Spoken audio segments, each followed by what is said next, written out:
Muito bem. Então, eu falei da ilegalidade da Base Nacional Curricular e diz o texto: em um país como o Brasil, com a autonomia dos entes federados, acentuada diversidade cultural e profundas desigualdades sociais, a busca por equidade na educação demanda currículos diferenciados e adequados a cada sistema, rede e instituição escolar. Por isso, nesse contexto, não cabe a proposição de um currículo nacional. Ou seja, eles estão dizendo que isso não é um currículo nacional, contraditoriamente, né?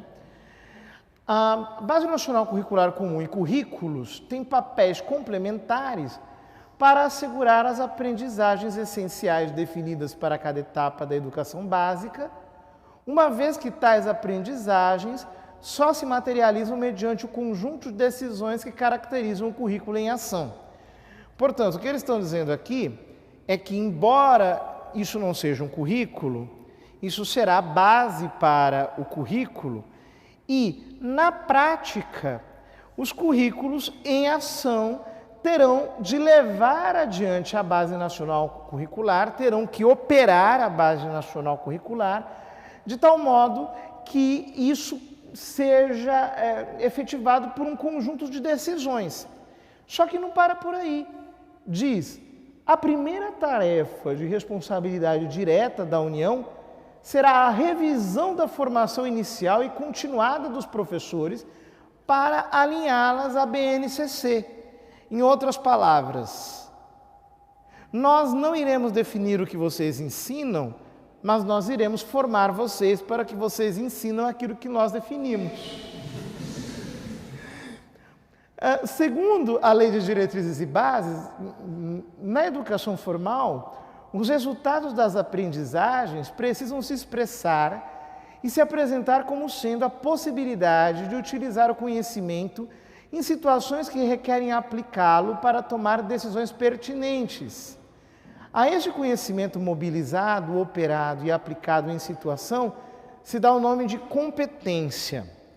Eles estão dizendo que há um outro tipo de conhecimento, que não é o conhecimento teórico, que é o conhecimento prático, aquele que se dá para a prática na sociedade. Isso eles estão chamando de competências. Vamos ver um pouquinho mais essa ideia desenvolvida.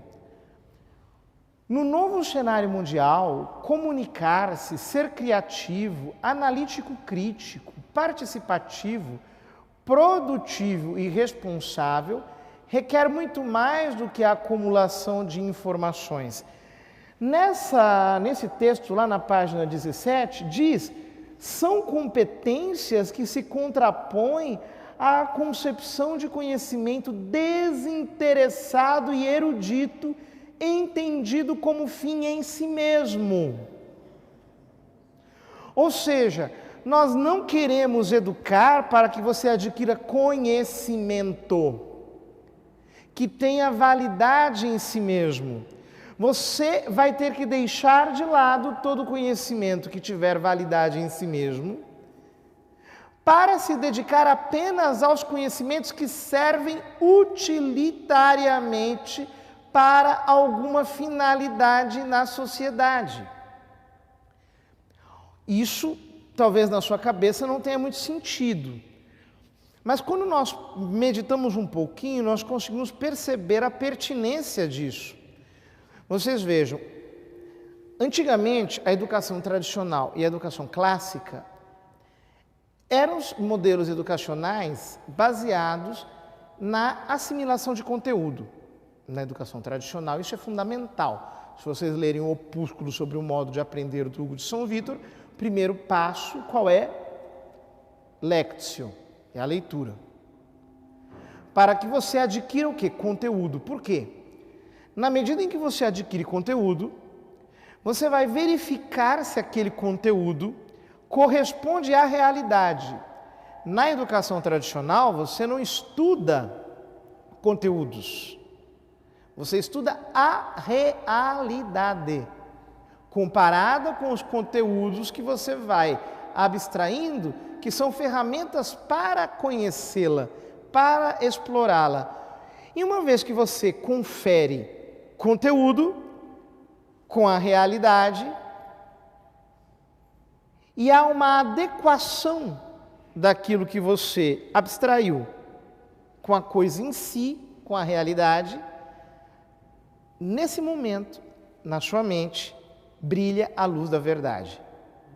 Você faz a experiência da verdade. Se acende uma luz em você, que não foi imposta por ninguém. Você verificou, pelo próprio exercício do seu intelecto, que a verdade realmente é aquela. Ora, isso permaneceu de algum modo na educação clássica. O primeiro passo da educação clássica é a gramática, o primeiro elemento do trivium. E depois vem a lógica, que é o segundo elemento. Corresponde exatamente ao mesmo processo. Você lê para adquirir conhecimento, e uma vez que o adquirir, você medita sobre o conhecimento adquirido, você se volta sobre a sua própria mente e percebe se a realidade está refletida nela, como num espelho. E uma vez que há a adequação de uma com a outra, você percebe que a verdade possui uma arquitetura lógica. Mas acontece que surge a Revolução Industrial. E com a Revolução Industrial surge a necessidade de você não mais educar as pessoas para a verdade, para o bem. Se vocês analisarem o livro 1828, que foi publicado pela Eclésia, que traz o currículo da Universidade de Yale, você percebe quanto repugna àqueles intelectuais que haja um modelo educacional baseado apenas na profissionalização. Por quê? Porque com isso você não constrói uma família, com isso você não se torna feliz, com isso você não se torna um ser humano melhor, com isso você, portanto, não melhora a sociedade, com isso você não vai conseguir fazer a civilização andar adiante. Mas, se o objetivo não é mais esse, e sim fortalecer o sistema econômico, criar uma grande empresa na qual todos serão apenas operários, então tem todo sentido você deixar o conteúdo de lado e você criar uma educação por competências em que não tem mais sentido o conhecimento desinteressado e erudito como um fim em si mesmo. Você vai ter apenas conhecimento utilitarista. Todos estamos sendo adestrados para sermos escravos. Apenas isso. Nada mais além disso. Ora, para garantir o desenvolvimento das competências específicas, cada componente curricular apresenta um conjunto de habilidades. Essas habilidades estão relacionadas a diferentes objetos de conhecimento, aqui entendidos como conteúdos, conceitos e processos, que, por sua vez, são organizados em unidades temáticas. Queria aqui pedir que vocês mantivessem a concentração, porque nós estamos lidando com texto, então não tenho tempo de ficar fazendo uma representação cenográfica do texto para captar a atenção de vocês. Ora, competências e habilidades. Aqui está referenciado o modelo pedagógico organizado pelo Benjamin Bloom e os seus discípulos na taxonomia dos modelos educacionais. Ele troca a educação de eixo, não é mais teórico, você não vai mais educar para conhecimento, para conteúdo, você educa apenas para competências e habilidades, para que as pessoas aprendam a se desenvolver na prática. É isso que está sendo resgatado aqui. E nós precisamos entender isso. Senão, não compreenderemos a pertinência daquilo que está se dizendo aqui. Está claro? Então, notem, não estamos mais falando de educação para a verdade. É uma educação que... Esquece o tema, vamos mudar de assunto. Vamos falar de competências e habilidades, vamos desenvolver-nos operativamente. É um outro tipo. Então, essa é uma música de fundo que estará presente em toda a base nacional curricular comum. É estigmatizado, todo mundo que vem do mundo da educação sabe, o chamado conteudismo. Eles criaram um rótulo para falar da educação clássica, chamando-a de conteudista, porque se foca em conteúdos. Então, isso aqui é estigmatizado. Você abandona um paradigma da verdade e você abraça um outro paradigma, que é a ação. Você está formando indivíduos apenas para a praxis, apenas para o trabalho. Ora, competências gerais. Isso aqui é como que fosse a alma da BNCC. Quais são as competências gerais da BNCC? Primeiro, valorizar e utilizar os conhecimentos historicamente construídos sobre o mundo físico. Notem que o mundo físico, eu estou falando de física, a realidade material.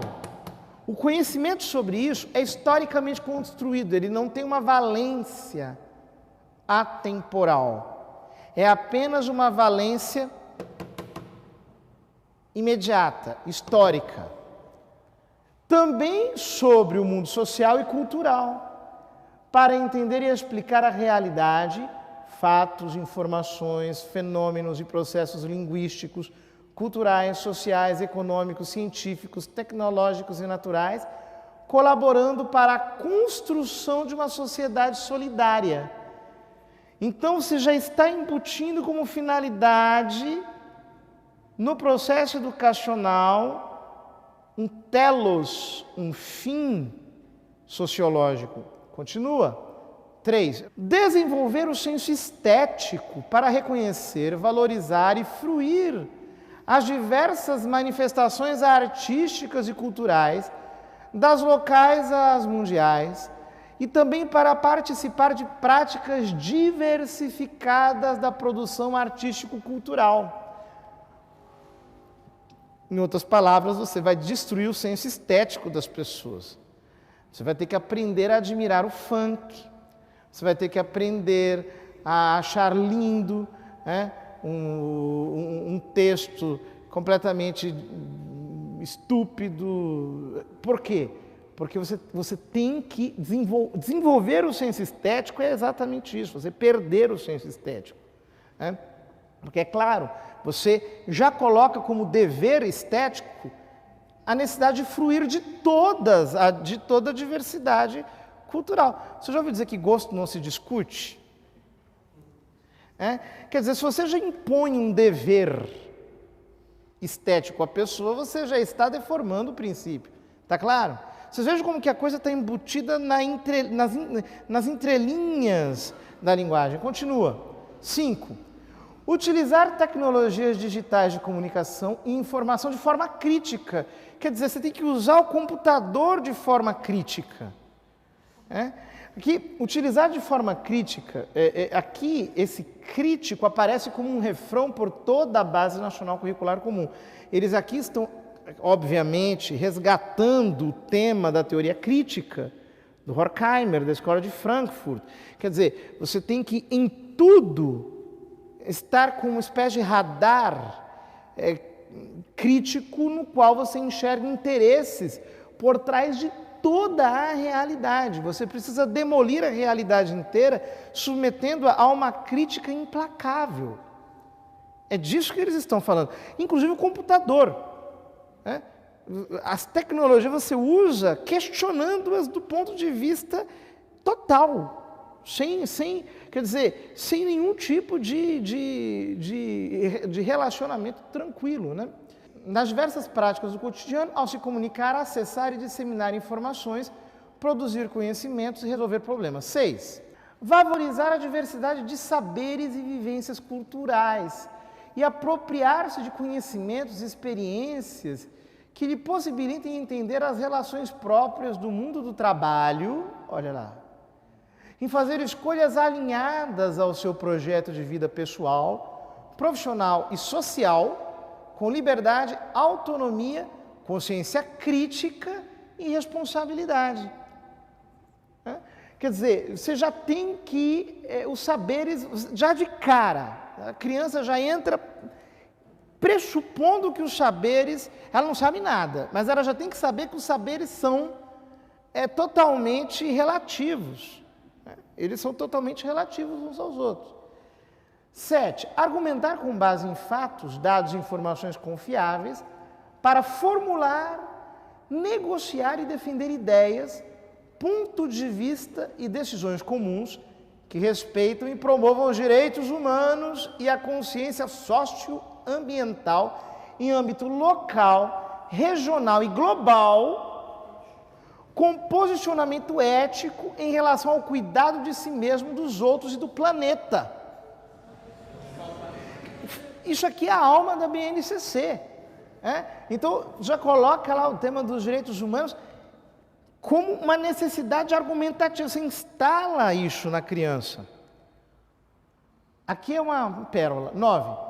Exercitar a empatia, o diálogo, a resolução de conflitos e a cooperação, fazendo-se respeitar e promovendo o respeito ao outro, com acolhimento e valorização da diversidade de indivíduos e de grupos sociais, seus saberes, identidades, culturas e potencialidades, sem preconceitos de origem, etnia, gênero, orientação sexual, idade, habilidade e necessidade, convicção religiosa ou de qualquer outra natureza, reconhecendo-se como parte de uma coletividade com a qual se deve comprometer.